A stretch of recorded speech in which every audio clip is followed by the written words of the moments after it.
pertama, lelaki ataupun suami ini dia perlulah nombor satu beragama Islam. Beragama Islam. Jadi tidak sah jika suami beragama selain daripada agama Islam, sekalipun ia adalah ahli kitab. Jadi perempuan, kita tak sama dengan lelaki. Lelaki dia boleh mengahwini perempuan ahli kitab. Tapi perempuan tak boleh mengahwini lelaki ahli kitab.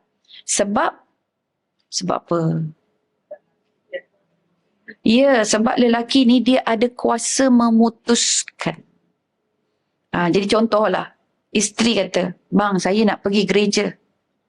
Tak apa, hari ni ikut abang pergi masjid. Dia boleh ada kuasa, authority. So kalau kita dengan suami tu kata, saya tak izinkan awak pergi ke masjid. Meh ikut saya pergi ke gereja. Kita nak ceraikan dia pun susah. Kan? Jadi kekuasaan itu lebih terletak kepada kaum lelaki. Maka Allah melindungi kita kaum wanita daripada berkahwin dengan suami yang bukan beragama Islam, hatta ahlul kitab. Okey, dan ada dalilnya di situ. Janganlah orang-orang mukmin mengambil orang kafir menjadi wali dengan meninggalkan orang-orang mukmin.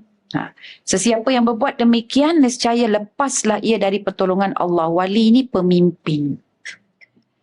Kecuali kerana memelihara diri dari sesuatu yang ditakuti daripada mereka, dan Allah memperingatkan kamu terhadap diri, siksanya, dan hanya kepada Allah kita